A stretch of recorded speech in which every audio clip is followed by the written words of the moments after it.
आप सभी का मेरे चैनल पर बहुत बहुत स्वागत है। आज मैं आपको अपनी कहानी राजा और जादुई चिड़िया का भाग 3 सुनाऊंगी।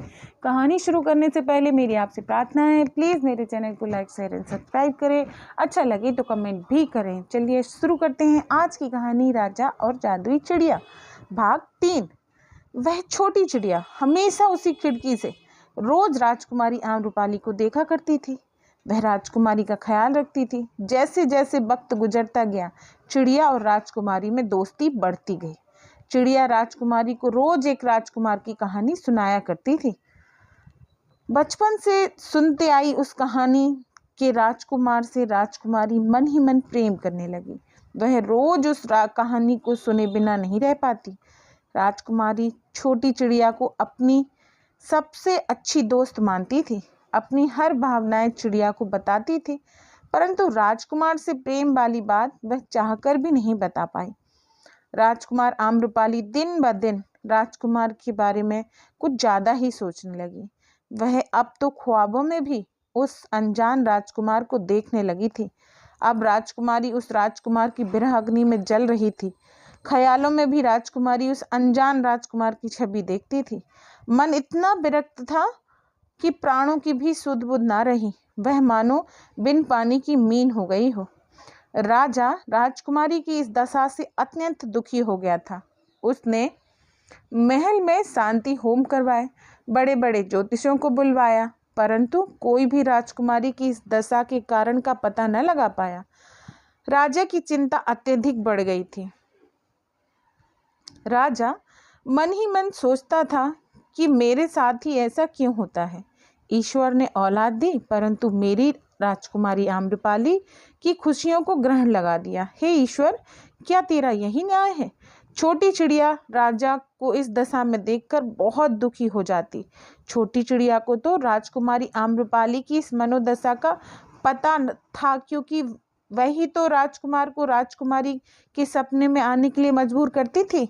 छोटी चिड़िया पिछले जन्म में उस राजकुमार के राज्य का एक ज्योतिष थी, जिसने झूठ बोलकर दो प्रेमियों को अलग कर दिया था।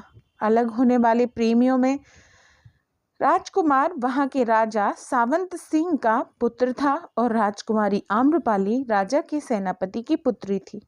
राजकुमारी आम्रपाली का पिछले जन्म में नाम था लतिका। वह अपने नाम के अनुरूप सुंदर, सुशील, काली जुल्फों से झांकता हुआ वो प्रभावमय मनमोहक चेहरा, खंजर नयन, वो हिरणी सी चाल, आकर्षित करती वो मुस्कान, लाल सुर्ख होठों से साफ झलकती थी। लतिका मानो हूर की परी थी। राजकुमारी वहीं अपने पिता सेनापति दिलीप शाह के साथ महल में रहती थी, जिससे लतिका को शस्त्र ज्ञान भी था। वह हर काम में निपुण थी। वह कार्य को दक्षता से करने के कारण राजकुमार का दिल लतिका पर आ गया। वह उसे ही अपनी किस्मत समझता था। राजकुमार के मस्तिष्क का तेज लतिका के हृदय के पार हो गया। दोनों ही एक दूसरे को मन ही मन अपना भाग्य मान चुके थे। राजकुमार की चाहत इतनी थी कि वह रोज लतिका के लिए प्रार्थना करता और कहता, हे ईश्वर, मुझे लतिका की ही चाहत बनाना। लतिका और राजकुमार का वैवाहिक संबंध मुमकिन नहीं था, क्योंकि वह किसी राजघराने से नहीं थी। लतिका को हमेशा डर रहता था कि वह राजकुमार की कभी नहीं हो पाएगी। जिसका उसको डर था, असल में हुआ भी वही। राजकुमार के लिए राजा ने राजकुमारी मोहिनी के लिए रिश्ते का प्रस्ताव रखा, परंतु राजकुमार रिश्ते के लिए राजी नहीं हो, क्योंकि राजकुमार ने राजा को अपने और लतिका के रिश्ते के बारे में बता दिया था। राजा को ये कदापि मंजूर नहीं था। राजकुमार ने भी मरने की कसम खाई थी। वह किसी दूसरे के लिए कभी हाँ नहीं करेगा। राजा ने मन ही मन बहुत सोचकर राजा ने इस रिश्ते के लिए हामी भर दी। प्रेम में डूबे राजकुमार को मानो अब समंदर का साहिल मिल गया हो। राजा ने ज्योतिष को बुलाया और ज्योतिष ने कहा, अब ज्योतिष ने क्या कहा, ये जानने के लिए आपको इस कहानी का अगला भाग सुनना होगा।